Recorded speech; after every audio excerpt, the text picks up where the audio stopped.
कहानी की शुरुआत में हम योसी नाम के एक लड़के को देखते हैं जो कि एक अलग लाइफ जीना चाहता है, जिससे बचपन से ही घूमने फिरने का काफी शौक होता है। इसीलिए वो अपने शौक को पूरा करने के लिए अमेज़न जंगल जा रहा होता है, जहाँ पे वो अमेज़न जंगल को एक्सप्लोर करना चाहता है। सफर के दौरान जोशी अपनी मंजिल की तरफ पहुंच जाता है। दरअसल ये एक ऑस्ट्रेलिया का गांव है जो कि बहुत ही खूबसूरत होता है। उसी जगह जाने के लिए वो बहुत ज्यादा एक्साइटेड होता है। अब ये लोग जंगल के लिए निकल जाते हैं, जहाँ पर उसकी मुलाकात एक लड़के से होती है जिसका नाम मार्क्स होता है। वो एक टीचर था। अब वो सभी जंगल में रुकते हैं। अगली सुबह मार्क्स अपने एक और दोस्त से मिलाता है जिसका नाम केविन होता है। हमें यहाँ पर पता चलता है कि केविन हैकर और फोटोग्राफर होता है और इन दोनों की बहुत अच्छी दोस्ती हो जाती है। अब यहाँ पर योशी को एक लड़की मिलती है और ये दोनों मिलकर बहुत सारी बातें करते हैं और बहुत ज्यादा एक दूसरे के साथ टाइम स्पेंड भी करते हैं और फाइनली इन दोनों को एक दूसरे से प्यार हो जाता है। अब अगली सुबह हम देखते हैं योशी बाजार में घूम रहा होता है। तभी उसे पीछे से आवाज आती है कि क्या तुम अमेरिकन हो? जोशी बोलता है नहीं, मैं अमेरिकन नहीं हूँ। दरअसल इसका नाम कार्ल होता है जिससे जंगल के बारे में सब जानकारी होती है। वो योशी को बताता है कि अगर जंगल का तुम्हें असली अनुभव लेना है तो तुम्हें अमेज़न के बीचों बीच जाना होगा। जिसके बाद योशी अपने दोस्त मार्क्स को बताता है और उन्हें भी अपने साथ जंगल में चलने के लिए बोलता है। पहले तो वो दोनों मना कर देते हैं, लेकिन बाद में समझाने के बाद वो दोनों मान जाते हैं और इसके बाद ये चारों लोग यहाँ प्लानिंग करते हैं कि आखिर ये जंगल के अंदर कैसे जाएंगे। इंडियन आदिवासियों के लोकेशन देखते हैं। वो कहता है कि हमें पहाड़ियों के बीच में जाना होगा। अगली सुबह हम लोग देखते हैं ये लोग एक प्लेन हायर करते हैं और जंगल के बीचों बीच में उतर जाते हैं। रात होने पर ये सब लोग जंगल में कैंप लगाकर आराम करते हैं। दरअसल मार्क सबसे ज्यादा डरपोक होता है क्योंकि रात में उसे छोटे सा कीड़ा भी काट लेता है और वैसे डर रहा होता है जैसे उसे बहुत बड़े जानवर ने हमला कर दिया हो। अगले दिन ये सभी लोग अपने सफर के लिए निकल जाते हैं और वहां पर बहुत तेज बारिश होती है, जिसके बाद आगे बढ़ने पर एक नया कबीला मिलता है जिसको देखकर ये लोग बहुत ज्यादा खुश हो जाते हैं। यहाँ पर पता चलता है कि इस कबीले में जितने भी लोग हैं वो सारे लोग मार्क्स को पहले से ही जानते हैं और यहाँ पे ये सारे लोग इन गांव वालों के साथ बहुत ज्यादा मस्ती करते हैं। अब अगले दिन हम देखते हैं जोशी के नदी में एक सोने का टुकड़ा मिलता है। इसके बारे में कार्ल उसे बताया होता है, लेकिन पहले इन लोगों को कार्ल पर भरोसा नहीं था, लेकिन अब धीरे धीरे कार्ल की बातों पर विश्वास होने लगता है। अब इसके बाद ये लोग अपनी मंजिल की ओर निकल पड़ते हैं इंडियन आदिवासियों को ढूंढने के लिए, जिसे आज तक किसी ने भी नहीं देखा है। अब इन लोगों को चलते चलते रात हो जाती है। अब यहाँ पर कार्ल एक बंदर को मारकर सबके खाने का बंदोबस्त करता है और अगली सुबह ये लोग फिर से निकल जाते हैं। यहाँ पर हम देखते हैं कि मार्कस की हिम्मत टूटने लगती है क्योंकि चलते चलते उसके पैरों में छाले पड़ जाते हैं और मार्क की वजह से सारे लोगों को जंगल में रुकना पड़ता है। और तभी हम मार्क्स की पैर की हालत देखते हैं जो पहले से ज्यादा खराब हो जाती है। अब यहाँ पर मार्क्स उन लोगों से कहता है कि कबीला पहुंचने में अभी भी हम लोगों को 3-4 दिन लग सकते हैं और मार्क्स चल नहीं सकता। जिस पर वो कहते हैं कोई बात नहीं, हम मार्क्स को उठाकर ले जाएंगे। और कार्ल वापस जाने को कहता है, लेकिन योशी बहुत दूर से आया था इसीलिए वो वापस नहीं जाना चाहता। यहाँ पर केविन एक दूसरे रास्ते के बारे में बताता है जिससे जाना बहुत मुश्किल होता है। ये लोग नदी के रास्ते से जाने का प्लान करते हैं जहाँ पे जाना बहुत ही ज्यादा खतरा है और वहां पर इनकी जान भी जा सकती है, लेकिन ये तीनों लोग कार्ल को किसी तरह मना लेते हैं और एक नाव बनाने लगते हैं। अब यहाँ पर कार्ल सब लोगों से कहता है कि सब लोग मुझे फॉलो करेंगे, जैसे मैं बोलूंगा आप सबको वैसा ही करना है। अब ये सारे लोग निकल जाते हैं, लेकिन पानी के रास्ते आगे बढ़ना इतना आसान नहीं था।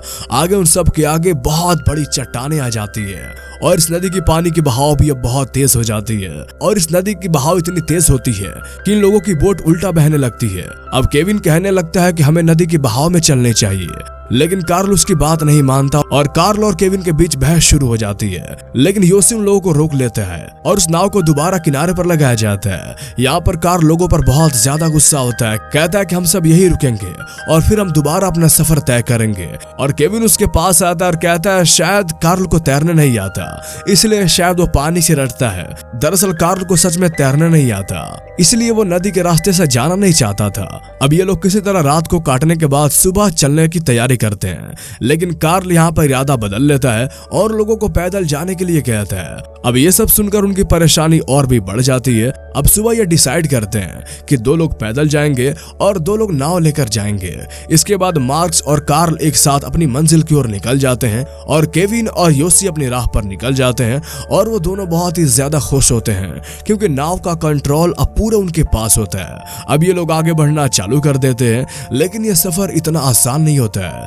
इसके बाद योशी आराम से अपने नाव पर लेट जाता है। तभी यहाँ पर एक बहुत तेज से लहरें आती है और इनके नाव को पलट देती है, जिससे एक पत्थर पे ये लोग रुक जाते हैं और ये लोग यहीं पर फंस चुके होते हैं। अब यहाँ पर केविन कहता है कि अगर हम दोनों की जान बचानी है तो हमें किसी तरह किनारे पहुंचना होगा। केविन कहता है मैं किनारे चला जाता हूँ और तुम रस्सी फेंक देना, मैं तुम्हें रस्सी के जरिए खींच लूंगा। लेकिन पानी की बहाव बहुत ही ज्यादा खतरनाक थी, दरअसल तुम पानी में तैर नहीं सकते। अब योशी बहुत ज्यादा डर जाता है, लेकिन केवल उसे सहारा देते कहता है तुम घबराओ मत, मैं किनारे जाके मैं तुम्हारी जान जरूर बचाऊंगा। अब केविन जैसे तैसे किसी तरह किनारे पहुंच जाता है और दोबारा, लेकिन तभी वहां पर बहुत तेज लहरें आती हैं और योशी को नीचे गिरा देती हैं, जिससे वो इस नदी में डूबने लगता है।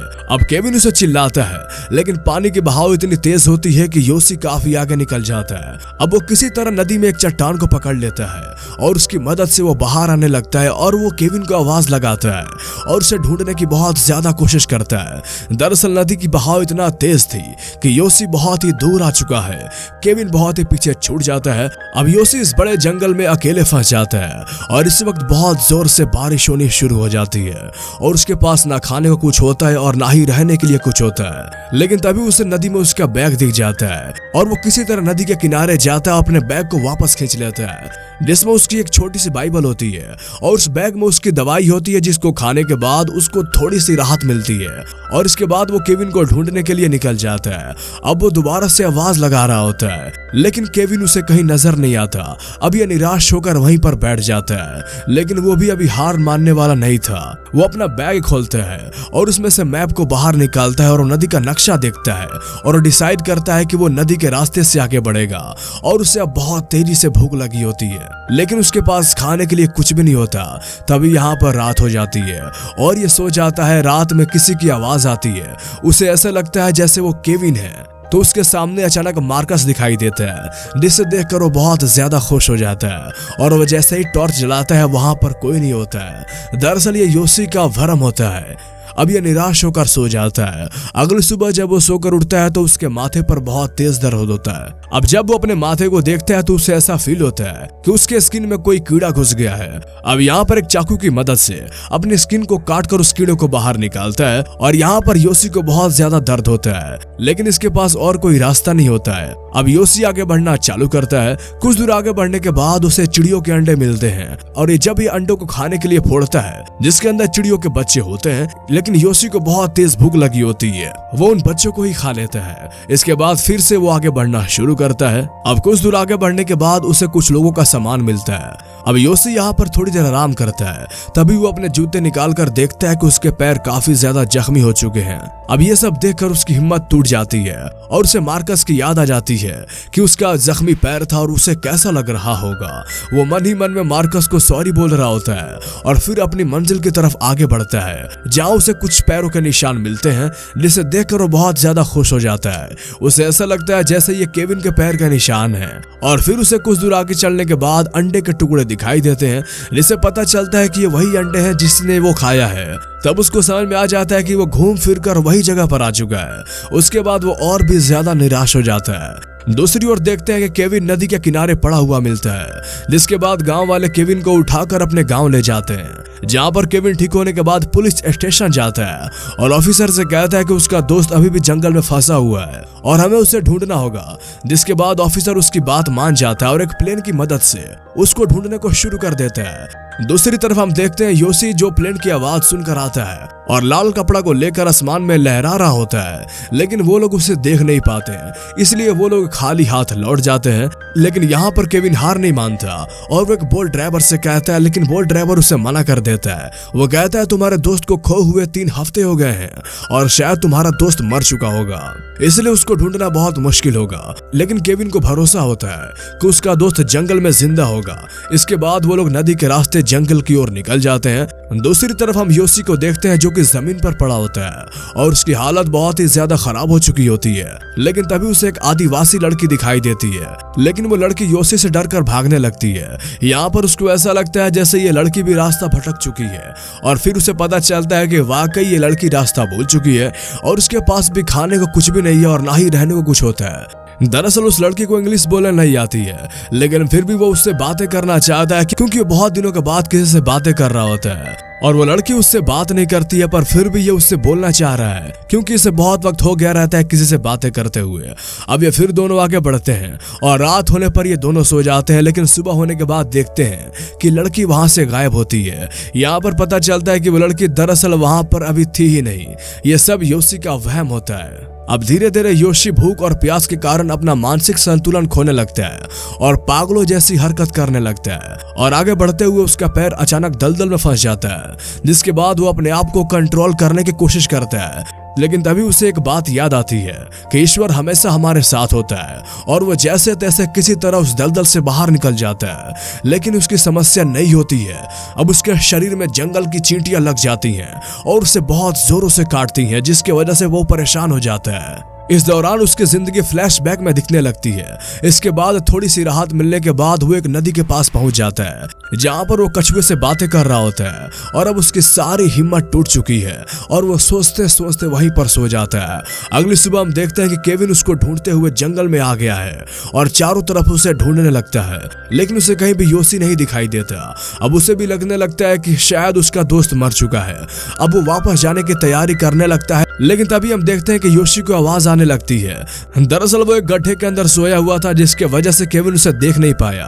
अब वो उस गड्ढे से बाहर आता है तो देखता है केविन वापस जाते हुए दिखाई देता है, लेकिन उसके अंदर इतनी भी ताकत नहीं थी कि वो केविन को आवाज लगा सके। लेकिन आखिरकार हिम्मत करके वो खड़ा हो जाता है और केविन को एक धीमी आवाज लगाता है और ये आवाज केविन सुन लेता है और वो वापस योशी के पास चला आता है और उसे बहुत जोरों से गले लगाता है। जिसके बाद केविन उसे गांव लेकर आता है, जहां पर गांव वाले योशी को देखकर हैरान हो जाते हैं कि आखिर वो जिंदा कैसे बच पाया। इसके बाद हम देखते हैं कि वो केविन का शुक्रिया अदा कर रहा होता है और केविन भी उसे शुक्रिया अदा कर रहा होता है। जिसके बाद सारे लोग योशी को बचाए रखने का ईश्वर का धन्यवाद देते हैं और इसी के साथ ये कहानी खत्म हो जाती है।